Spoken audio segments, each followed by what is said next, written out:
Hello, this is Kevin Benedict, Senior Analyst for Digital Transformation and Mobility here at Cognizant, and I'm reporting this week from Stockholm, Sweden.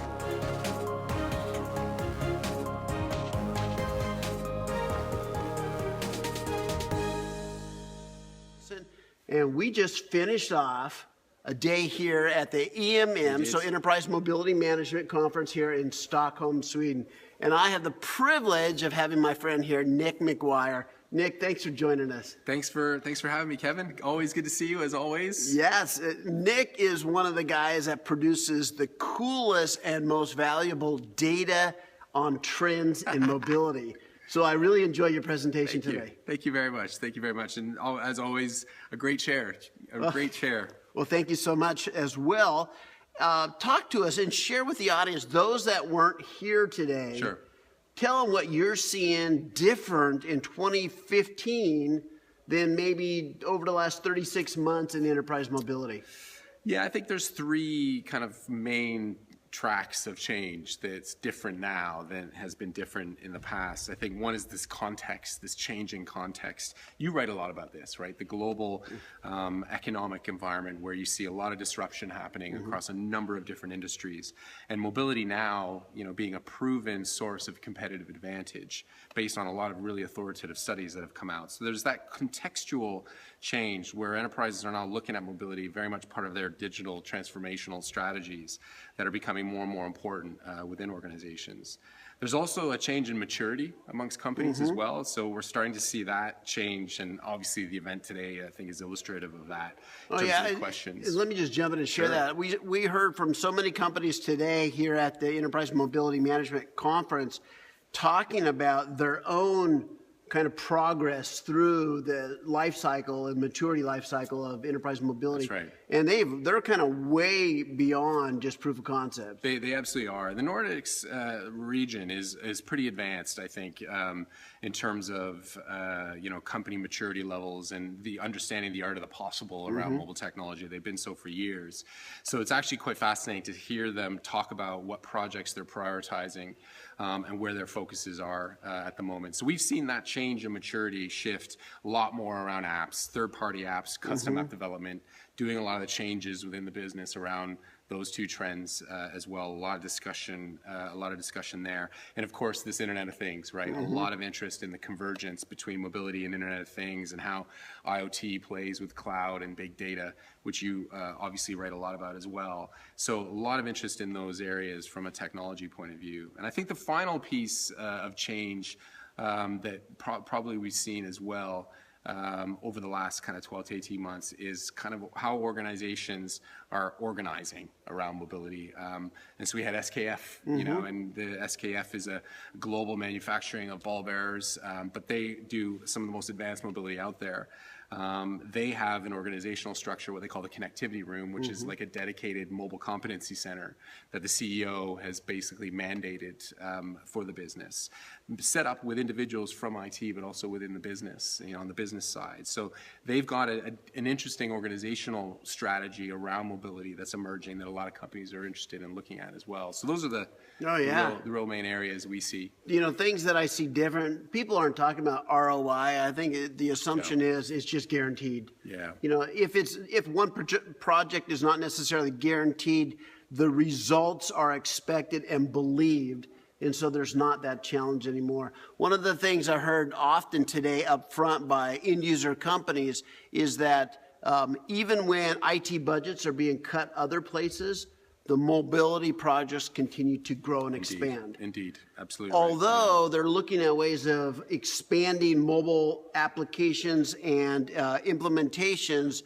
but maximizing the productivity of it and efficiency of the actual implementations. That's right, yeah. And some of the conversations I've had, and we've seen a little bit of this in surveys as well, advanced companies, there's still shadow IT going on. There's still business units going out and buying their own stuff outside the remit of the IT department. But generally speaking, the advanced companies are starting to figure out now funding models and working with the business units around the funding of specific mobile projects. So generally speaking, because IT is tapping into some business budget now, that the budget pool overall is actually growing, and we're seeing spend growing more or less through mobility and IT as well, which is another area that we're seeing. I know, and maybe you can vouch for this, but I saw some numbers up there that said mobility investment was going to increase 25% this year, or over the next few years. Do you agree with that? I think what we've seen is for the first time in 2014, according to our surveys at CCS Insight,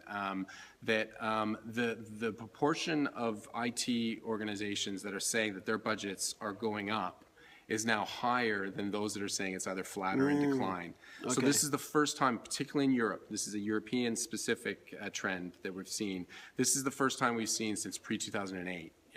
Where, generally speaking, a higher proportion of IT budgets are going up than going down or flat.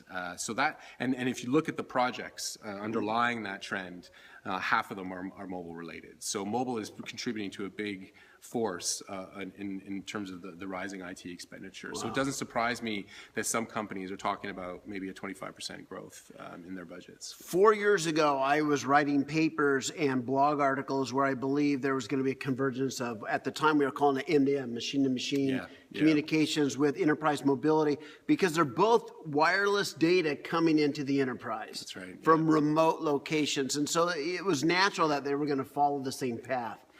Here today in 2015, everybody talks like Internet of Things and enterprise mobility are the same thing. One and the same now. That's right. You know, whether it's a sensor on the phone or a sensor on the forklift. That's right. So that's a really interesting thing. So it's come to pass. It certainly has, and it certainly has in the core verticals that we've heard today. I mean, obviously, we're going to get other vertical representation tomorrow. We've had manufacturing and transport logistics, where sensor technology, asset management, asset tracking on the transport logistics side is very, very important. Internet of Things playing a role there. We've heard from SKF, and how sensor technology and mobility, particularly mobile apps, are very much converged in their thinking and their deployments. And so those verticals are interesting and obviously well represented up here in the Nordics. It'll be interesting to see, as we broaden out into some of the other verticals tomorrow, whether the thinking will be the same. But my guess is it absolutely will be the same. And it's quite an interesting shift in thinking that has happened pretty rapidly amongst customers, literally in the last, I would say, 12 to 18 months. What's fascinating to me, and I know you and I talked about this earlier, is the power and expanding power of sensors and the things they can do today. You and I were talking about DHL and some of their proof of concepts about where sensors could estimate on a pallet the volume and weight of the pallet. That's right. Absolutely right. That's powerful. It really is. And the level of experimentation, DHL talk about using Microsoft Connect for the depth sensory capabilities, and the way in which the DHL IT organization is set up to do this experimentation with sensor technology is phenomenal, absolutely phenomenal to hear. And I think probably a good guiding light for some of the companies in the audience that are perhaps not that far in terms of their thinking around how sensor technology can really drive value into the business. Oh, absolutely. I think we all know that, the new iPhones have somewhere around 10 sensors built into them. That's right. And the future promises a whole lot of other sensors.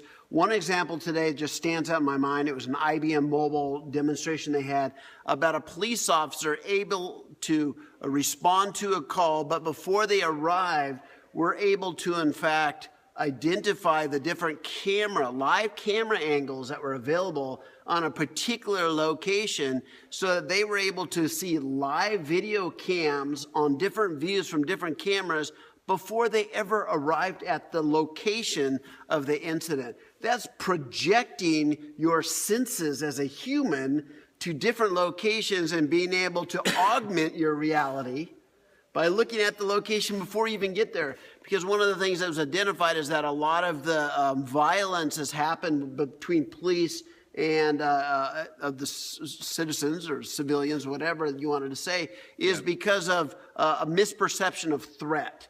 Either the threat was real or the threat was not, but the police officer had no way of knowing if the threat was real or not, or what level of the threat. Right. So they're looking for ways of using these kind of different angles, these different sensors to, in fact, know and better respond to a threat in the appropriate degree of response. Yeah.